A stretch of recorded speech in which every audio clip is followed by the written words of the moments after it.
Buonasera, Bianconeri, c'est le final de cette Juventus-Lazio. Je commence déjà à enregistrer puisque c'est un match qui semble sur la bonne voie. Après, j'espère pas être déçu à la fin. Dans tous les cas, merci toujours pour votre soutien. Déjà, like sur ce stream si vous voyez en direct. Et puis, si vous êtes indifféré sur ce post-match, merci de liker, commenter la vidéo. Comme ça, vous ferez avancer le référencement de la vidéo. Elle sera visible par plus d'utilisateurs. Et si vous vous souscrivez à la chaîne et que vous activez la cloche, vous serez automatiquement mis à jour de toutes les prochaines vidéos et des prochains lives. Alors, ce match commençait sous les plus néfastes auspices qui puissent être, vu le filon très négatif dont on vient de faire les frais en championnat. 9 matchs, 4 victoires, 4 matchs nuls. Non, 4 victoires, c'est seulement 4 défaites, 4 matchs nuls et une seule victoire à la 94e avec un Frosinone qui est aux fraises. C'est très mauvais.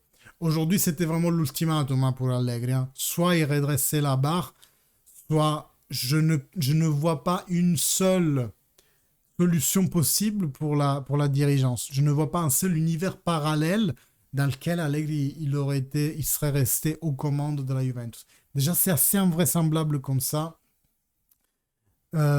Aujourd'hui, on a vu une Juventus, certes un peu plus attentive en première mi-temps, avec un peu plus timide, certes, mais qui a su quand même tenir la baraque et même être la seule équipe à avoir fait un tir cadré en première mi-temps. Donc la Juve de la première mi-temps, vraiment pas quelque chose d'exceptionnel, il faut l'avouer. Par contre, en deuxième mi-temps, on a monté d'un cran. Je dis pas qu'on est passé à la vitesse supersonique, hein. Attention. On est encore l'équipe fragile qu'on était il y a quelques semaines. Ça, les discours, disons, nets, pour moi, ça vaut jamais. On n'était pas des champions du monde à l'aller quand on a fait la série des victoires qu'on a faites, et on n'était pas de monstres d'Halloween ces dernières 9 matchs. Simplement, il y a des hauts et des bas, et ça, c'était un moment, ça, c'est encore un très bas moment pour la Juventus. Ce soir, c'était difficile mentalement. Ils ont eu une bonne approche, je trouve, avec une phase de pression assez haute par moment et des phases de défense attentive, tous en arrière par moment.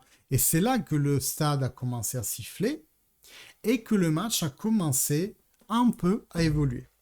Jusqu'à en arriver en deuxième mi-temps où on arrive à exploiter de façon vraiment magistrale un ballon récupéré à in extremis par Locatelli. Il fait un coup de talon, un tacle pour éviter une touche latérale contre. Et je vous invite à vous rappeler de ces détails, qu'il se bat pour ce ballon. Le ballon arrive ensuite à Cambiaso qui dribble un joueur et depuis notre trois quarts, lance verticale direct sur Chiesa qui avait fait l'appel, qui n'était pas un hors-jeu. Et c'est une passe qui fend en deux complètement la défense de la Lazio. Se retrouve à tout per tout, on dit, face à face avec le gardien. Et il a la froideur de le battre. Première belle action de la Juventus.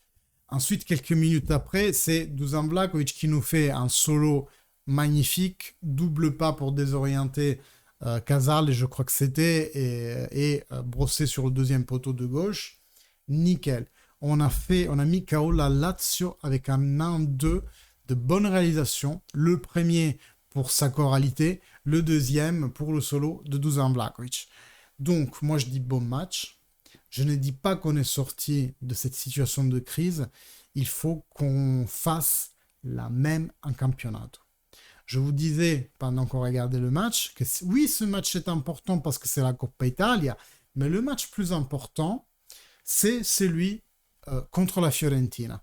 Parce que c'est un championnat qu'on doit tout faire pour arriver dans les 4 premiers maximum les 5 premiers, et là on doit avoir de la chance, et la chose semble à 90% sûre, que l'Italie ait 5 places pour la Champions League. Mais nous, on doit viser la quatrième. On doit viser la quatrième. C'est l'objectif initial que on s'était donné, même si on rêvait de Scudetto, notamment à un certain moment de la saison. Donc, pour bien jouer contre la Fiorentina, il fallait aussi gagner aujourd'hui. C'est pas parce que je dis que le match important c'est l'autre qu'il faut sous-estimer celui-là. Et d'ailleurs, je pense que c'est l'erreur qu'on a fait à Empoli juste avant le match contre l'Inter. On a trop réfléchi, l'entraîneur et les joueurs, au match contre l'Inter. Et là, tu as un Milik qui n'est pas concentré, qui fait une bêtise, qu'on prend un carton rouge, et c'est toute une saison qui s'écroule. C'est toute une saison qui s'écroule. Oui, pour un rouge. Oui, c'est comme ça, ça s'appelle le football. Avec tout le monde avec ses responsabilités, hein, joueurs, entraîneurs, etc. Mais la dégringolade, vous savez, l'effet domino, part avec une toute petite tuile qui tombe. Donc ce soir, on emporte une victoire 2-0 qui nous donne assez d'espoir d'être qualifié à la finale, ce qui donne automatiquement accès, une fois que tu es finale, à la Supercoppa Italiana, qui cette année déjà a changé de format, et ça restera un mini tournoi à 4 équipes pour l'année prochaine. La totalité, mes amis, des millions gagnés ne dépend que de nous. On a 2 objectifs devant. Il faut qu'on se qualifie à la Champions League pour avoir accès aux 80 millions qui sont octroyés aux participants. Mais, et c'est la priorité numéro 1 même au-dessus de la Coppa Italia. Et le deuxième, c'est justement la finale et gagner la Coppa Italia. La gagner parce qu'on a besoin de gagner un trophée, mais surtout être en finale parce que ça octroie l'accès à la Supercoppa Italiana. Et si tu arrives à obtenir la 4e place, plus tu joues la Supercoppa Italiana, c'est encore 20 millions qui tombent dans tes caisses. Donc je pense que je vais intituler comme ça le thumbnail de la vidéo. C'est 100K, 100 millions. On doit gagner ces 100 millions. Les 20 de la Supercoppa Italiana et les 80. Pour partir avec une bonne base de Juventus pour l'année prochaine avec le prochain entraîneur. Parce que je vous disais que ce soir, c'était peut-être un ultimatum pour Allegri. Il a passé encore ce test-là, donc j'imagine qu'il va rester. Néanmoins, la Juventus se doit de préparer la prochaine saison. On se voit tous pour le live match contre la Fiorentina. C'est dans quelques jours. Alors, je ne sais plus si c'est samedi ou dimanche. Vous me direz, je vous dirai. On se tient au courant. S'il y a des choses qui se passent, je vous fais une autre vidéo sur la chaîne prochainement, dans la semaine. En attendant, n'oubliez pas le like et le commentaire, surtout si vous regardez la rediffusion de ces lives. Moi, je vous remercie tous. Agatha Inserilli, qui en réalité est notre cher Jonathan Indorato, Amel, Zig, Jonathan Campione, le Camille national, ou binational, ou trinational, qui est venu juste à la fin. Il nous a beaucoup manqué pendant ce live.